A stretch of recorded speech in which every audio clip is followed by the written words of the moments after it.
Hello friends, welcome back to our channel maths by Anil Singh Rajput. आज के इस वीडियो में मैं संविदा एग्जाम के पेपर का एनालिसिस करवाऊंगा और सबसे पहले मैं उन्हीं क्वेश्चंस को कराऊंगा जिनको करने में स्टूडेंट्स को दिक्कत होती है, क्योंकि बहुत सारे स्टूडेंट्स ऐसे हैं जो एमपी टेट की तैयारी कर रहे हैं, उनका मैथ्स में कॉन्सेप्ट अच्छा नहीं है। तो आज का वीडियो देखकर आप कंफर्टेबल फील भी करेंगे और एग्जाम में आने वाले सवालों को डील भी कर पाएंगे।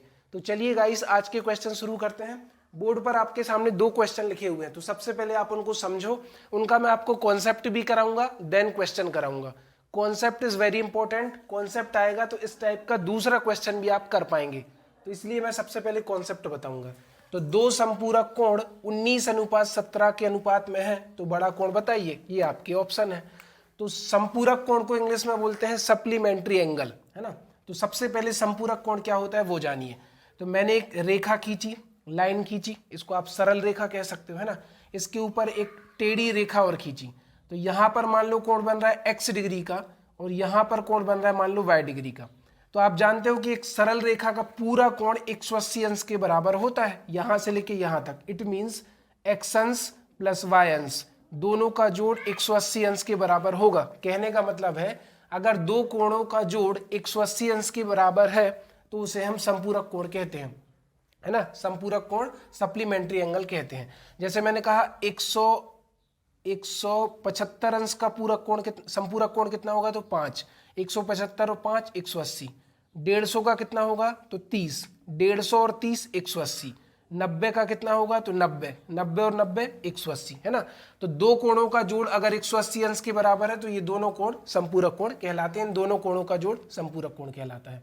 अब इनने क्या बोला कि इनका अनुपात 19:17 है। तो आप ये बताओ 19:17 इन दोनों का जो जोड़ है वो किसके बराबर होगा, 180 के बराबर होगा।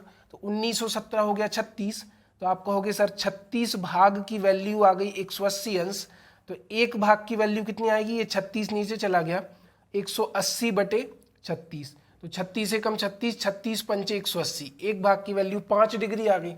बड़ा कोण 19 भाग है, छोटा कोण 17 भाग है। तो अगर मैं आपसे बड़ा कोण निकालने को कहूं तो बड़ा कोण होगा 19 पंचे 95, दैट इज 95। छोटा कोण निकालने को कहूं तो 17 पना 85, ये होगा गया 85। और इन दोनों का जोड़ हमेशा कितने के बराबर होगा, 180 अंश के बराबर। मैंने आपको कॉन्सेप्ट भी सिखाया है, तो उस पर आप ज्यादा फोकस करिए। उस त्रिभुज का क्षेत्रफल क्या होगा जिसे L लंबाई और B चौड़ाई वाले आयत में समाहित किया जाए। सबसे पहले मैं आपके सामने एक आयत बनाऊंगा जिसे आप रेक्टेंगल कहते हैं इंग्लिश में, हिंदी में आयत। तो आयत में किसी भी रेक्टेंगल में आमने सामने की भुजाएं बराबर होती हैं। अगर ये लंबाई है तो ये भी लंबाई, और ये अगर चौड़ाई है तो ये भी चौड़ाई होगी। तो इन्होंने बोला इसके अंदर एक त्रिभुज बना दो, तो मैंने इसके अंदर एक त्रिभुज बनाया, तो इस तरीके का त्रिभुज बना, ठीक है। तो ये तो हो गया त्रिभुज का आधार। ये जो आयत की लंबाई है ना, ये हो जाएगी टोटल त्रिभुज का आधार। अब मुझे ऊंचाई चाहिए, तो ये हो जाएगी इस शीर्ष से सामने वाली भुजा पर रेखा खींचो, तो ये h हो गया। ये जो चौड़ाई है ना, इसी को अपन ऊंचाई कहेंगे, तो जो हमारा h है वो कितना हो गया, b हो गया। ये दोनों सेम हो जाएंगे, ये दोनों बराबर है।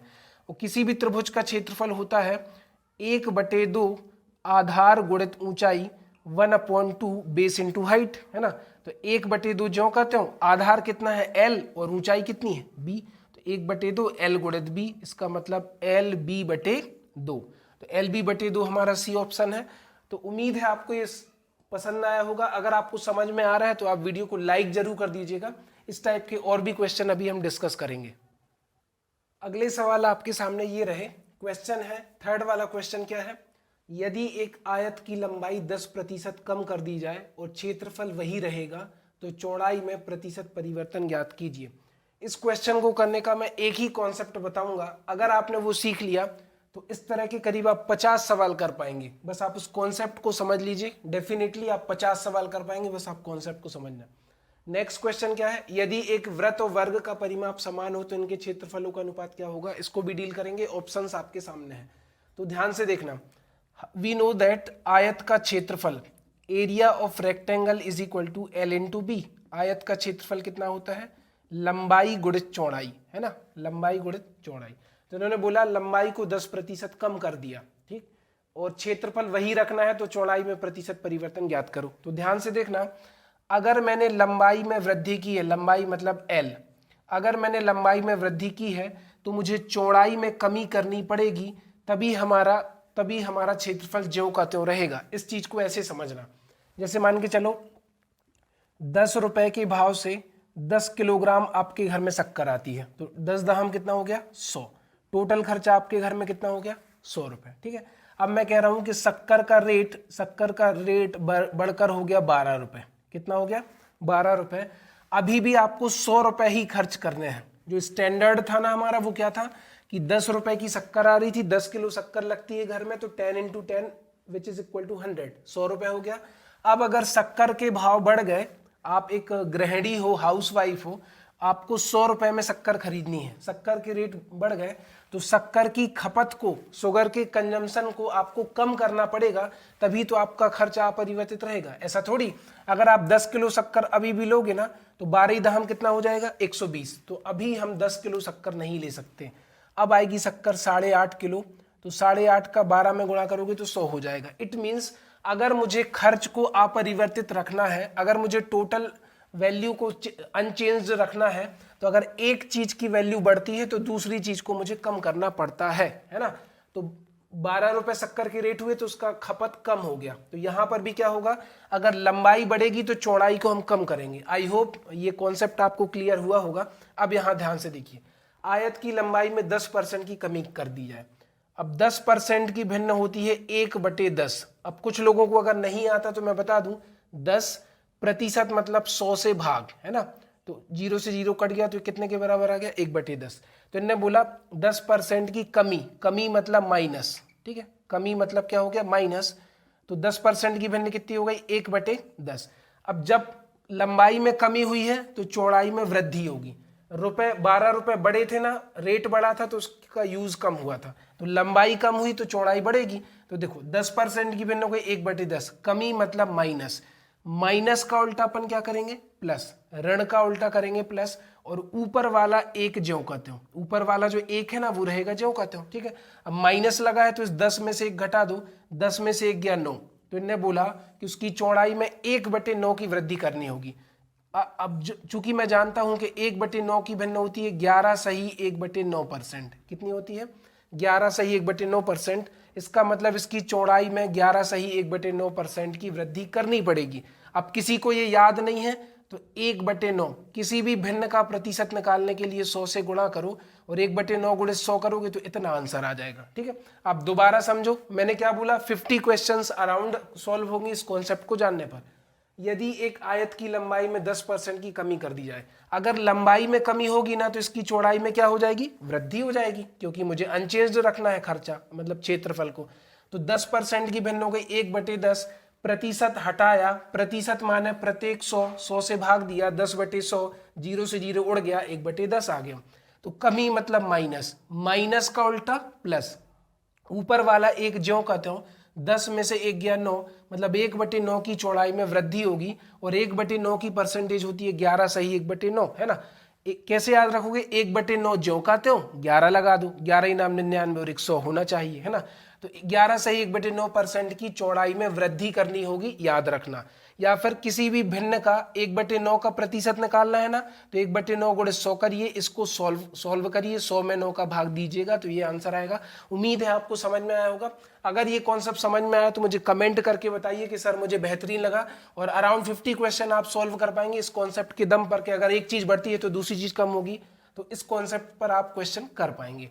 नेक्स्ट क्वेश्चन क्या है, यदि एक वृत्त और वर्ग का परिमाप समान हो तो उनके क्षेत्रफलों का अनुपात ज्ञात करो। वृत्त मीन्स सर्किल और स्क्वायर, है ना। इनकी जो पेरीमीटर है वो इक्वल है, परिमाप बराबर है, ठीक है। तो वृत्त की परिधि होती है 2πr और वर्ग का परिमाप होता है 4a। We know that, as we know that all sides of an square of a square is equal a a a a a a a a। तो टोटल कितना हो गया 4a, है ना। और इसकी परिधि होती है 2πr। तो अब हम क्या करेंगे इसको सॉल्व करने के लिए, देखो 2πr is equal to 4a। यहां से क्या बोला, क्षेत्रफलों का अनुपात बताइए। तो यहां से अपन क्या करते हैं, इस r की वैल्यू निकालने की कोशिश करते हैं। तो r/a अगर अपन करेंगे ना, ये a नीचे चला जाएगा तो ये हो गया 4/2π, ठीक है। तो 2 एकम 2, 2 दूनी 4, मतलब r/a आ गया 2/पाई। ठीक है, समझ रहे हैं ना। मैंने क्या किया, r ज्यों का त्यों है, a नीचे चला गया, तो 4/2 पाई, 2 एकम 2, 2 दूनी 4, 2/पाई आ गया। अब वो कह रहे हैं इनके क्षेत्रफलों का अनुपात बताओ। तो वृत्त का क्षेत्रफल होता है पाई r वर्ग और वर्ग का क्षेत्रफल होता है साइड स्क्वायर भुजा का वर्ग। ठीक है, r की जगह 2 रख दो, तो पाई इंटू ये हो गया 2 का वर्ग अनुपात a की जगह पर कितना रख दो, a की जगह पर रख दो पाई का वर्ग, a की जगह पर रख दो, a की जगह पर पाई है तो पाई का वर्ग हो गया, तो 2 दूनी 4 पाई बटे कितना आ गया पाई वर्ग। तो देखो, या फिर पाई वर्ग को क्या लिख सकते हैं, पाई इंटू पाई, तो पाई से पाई कट गया, पाई की वैल्यू आ गई 22/7। ये जब 7 ऊपर जाएगा ना तो 7 चौको 28, 28/22, 28 के आधे 14 आ गए और 22 के आधे 11 आ गए, है ना। तो ये क्वेश्चन आपसे तभी बनेंगे जब आपको फॉर्मूले क्लियर हो, है ना। फॉर्मूले के साथ आपको ट्रांसफर करना या फिर पक्षांतर करना ये सारा कुछ आता हो। तो अगर दोनों क्वेश्चन, इसका आंसर हो गया 14/11 या 14:11। उम्मीद है आपको समझ में आया होगा दोनों। इसमें मैंने बेहतरीन कॉन्सेप्ट समझाया है। अगर आप समझ गए हैं तो अराउंड 50 क्वेश्चंस परसेंटेज के और बहुत सारे प्रॉफिट लॉस के, बहुत सारे चैप्टर्स के मैं करके बताऊंगा। ये कॉन्सेप्ट आपको याद रखना है। अगले सवाल ये रहे आपके सामने। क्वेश्चन लिखा है, एक रेखा कितने बिंदुओं से मिलकर बनता है ना। अनंत, 1, 0, 10। जैसे मैं आपके सामने एक लाइन ड्रॉ करूं, एक रेखा खींचूं, मान लो इसका नाम दिया A, इसका नाम दिया B, है ना। तो आप खुद बताओ कि ये जो रेखा है ये कितने बिंदुओं से मिलकर बनी। तो आप कहोगे सर इसमें तो बहुत सारे छोटे छोटे बिंदु है ना, बहुत सारे, जिनको मैं काउंट नहीं कर सकता, गिन नहीं सकता। तो अनंत बहुत सारे छोटे बिंदुओं से मिलकर बनी है, तो इसका आंसर आ जाएगा अनंत। बहुत बेसिक क्वेश्चन आया था, एक रेखा अनंत बिंदुओं से मिलकर बनती है। त्रिभुज का केंद्रक निर्धारित होता है। ध्यान से देखना, जैसे ये आपका एक त्रिभुज है, इसको नाम दे दो PQR। ठीक है, तो मैंने क्या करी, एक माध्यिका खींची जिसको नाम दिया PM। ठीक है, एक माध्यिका खींची QN और एक माध्यिका खींची RS। ठीक, तो त्रिभुज की तीनों माध्यिकाएं जिस बिंदु पर मिलती हैं उसे त्रिभुज का केंद्रक कहा जाता है। त्रिभुज की तीनों माध्यिकाएं जिस बिंदु पर मिलती है ना उसे त्रिभुज का क्या कहते हैं, केंद्रक कहते हैं। तो त्रिभुज का केंद्रक किससे निर्धारित होता है, माध्यिका से निर्धारित होता है। त्रिभुज का केंद्रक माध्यिका से निर्धारित होता है, समझ रहे हैं ना, माध्यिका से। तो अब आप ध्यान से देखो, एक त्रिभुज में कितनी माध्यिकाएं खींची जा सकती हैं, तो PM 1, QN 2, RS 3। एक त्रिभुज में 3 माध्यिकाएं खींची जा सकती हैं, इसका नाम है माध्यिका। ये माध्यिका क्या करती है, जैसे ये मैंने PM माध्यिका खींची ना, तो सामने वाली भुजा को 2 बराबर भागों में बांटेगी, है ना। ये जो QN माध्यिका है ना, तो सामने वाली भुजा को 2 बराबर भागों में बांटेगी। ऐसी RS माध्यिका इस भुजा को 2 बराबर भागों में बांटेगी। और साथ ही साथ ये माध्यिका 2 बराबर क्षेत्रफल वाले त्रिभुजों में भी बांटती है। कहने का मतलब PQM का क्षेत्रफल बराबर PRM का क्षेत्रफल। मैंने आपको 3 बातें बताई कि त्रिभुज की तीनों माध्यिकाएं जिस बिंदु पर मिलती हैं उसे त्रिभुज का केंद्रक कहा जाता है। सेकंड, माध्यिका जिस भी भुजा पर खींची जाएगी उस भुजा को 2 बराबर भागों में बांटेगी, है ना। तीसरी चीज, ये माध्यिका त्रिभुज को 2 बराबर क्षेत्रफल वाले त्रिभुजों में बांटती है। कौन, माध्यिका, मतलब PQM का क्षेत्रफल बराबर PRN का क्षेत्रफल। नेक्स्ट क्वेश्चन है, किसी समकोण त्रिभुज में 2 न्यूनकोणों का अनुपात 2:3 है। तो ध्यान से देखो, ये हमारा हो गया समकोण त्रिभुज। ठीक है, समकोण त्रिभुज, यहाँ पर 90 अंश का कोण बन रहा है। कितने अंश का, 90 अंश का। समकोण त्रिभुज में बनता ही है। ठीक है, तो अब इन्होंने बोला ये वाला कोण और ये वाला कोण, त्रिभुज के तीनों कोणों का योग 180 अंश होता है। तो इन दोनों का जो जोड़ बचा वो कितना बचा, 90 बचा। इसको इन्होंने कहा 2:3 में बांटो और छोटा कोण निकाल कर बताओ। तो 3 और 2 कितने हो गए, 5। 5 भाग की वैल्यू आ गई 90, तो 1 भाग की वैल्यू आ गई 90/5। तो 5 एकम 5, 18 पंचे 90। 1 भाग 18 आ गया ना। तो 2 भाग की वैल्यू अगर अपन निकालें तो 2 गुणित 18, 3 भाग की वैल्यू निकालें तो 3 गुणित 18, तो 18 दूनी 36 और 18 तिया 54। ये हो गया छोटा कोण, ये हो गया बड़ा कोण। तो आपसे दोनों पूछ सकता था, तो मैंने दोनों निकाल कर बता दिए।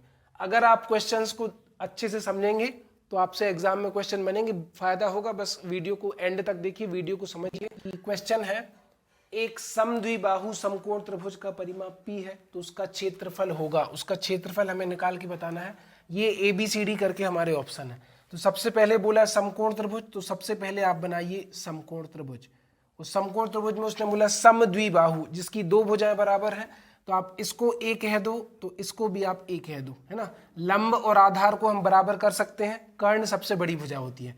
ये हो गया अपना परपेंडिकुलर, ये हो गया अपना बेस, और ये हो गया आपका हाइपोटेनियस यानी कि कर्ण। लंब, आधार और कर्ण। तो याद रखना, अगर किसी भी समकोण त्रिभुज की दो भुजाएं बराबर होंगी ना, ये भी ए है ये भी ए है, तो ऑटोमेटिकली इसका कर्ण कितना हो जाएगा, ए करणी 2 हो जाएगा, है ना। कहने का मतलब अगर किसी समकोण त्रिभुज में ये भुजा 7 है और ये भुजा भी 7 है, तो ऑटोमेटिकली ये कितना हो जाएगा, 7 करणी 2, 7√2 हो जाएगा, याद रखना। अब आप ध्यान से देखो, इनने बोला इसका परिमाप p है। परिमाप मतलब होता है सभी भुजाओं का योग। a प्लस ए कितना हो गया, 2a प्लस ये जुड़ जाएगा a√2। अब यहां से अपन को भुजा निकालनी है ना साइड, तो एक कॉमन ले लो, तो क्या बचा, p = a, अंदर बचा 2 धन करणी 2, है ना। तो ये नीचे चला जाएगा, तो a की वैल्यू हो गई p/2 धन करणी 2। अब किसी भी समकोण त्रिभुज का जो क्षेत्रफल होता है ना, वो होता है 1/2 गुणित आधार गुणित ऊंचाई, 1/2 परपेंडिकुलर इंटू बेस। तो 1/2 आधार कितना है, तो आधार हमारा a है, ऊंचाई भी a है, तो ये हो गया 1/2 a का वर्ग। अब a की वैल्यू यहाँ पर हम रख देंगे, तो कितना आ जाएगा, 1/2 गुणित p/2 धन करणी 2 का स्क्वायर। अब इसको हम यहाँ पर सॉल्व करते हैं, तो ये हो गया 1/2 गुणित p का वर्ग करेंगे तो कितना आ जाएगा, p वर्ग बटे a धन b का वर्ग, तो a वर्ग तो 2 का वर्ग 4 प्लस b वर्ग तो करणी 2 का वर्ग 2 प्लस 2ab, तो 2 गुणित 2 गुणित √2, तो 2 गुणित 2 गुणित 2 गुणित √2, है ना। तो ये कितना हो जाएगा, 1/2 इंटू पी का वर्ग, 4 और 2 हो गए 6 प्लस 2 दूनी 4 करणी 2, ठीक है। इसको ब्रैकेट में कर दो, अब 2 का अंदर गुणा कर दो, तो p का वर्ग 2 अंदर गया तो 6 दूनी 12 प्लस 4 दूनी 8√2 इस क्वेश्चन का आंसर हो जाएगा। ऑप्शन में आपको सी ऑप्शन दिख रहा होगा। उम्मीद है आपको आज की क्लास पसंद आई होगी। अगर क्लास पसंद आई है तो आप चैनल को दूसरे लोगों के साथ शेयर कर सकते हैं, वीडियो पर कमेंट कर दीजिए, वीडियो को लाइक भी कर दीजिए, और चैनल पे नए व्यूअर्स हैं तो चैनल को सब्सक्राइब भी कर दीजिए। जय हिंद, जय भारत। आज की वीडियो में इतना ही।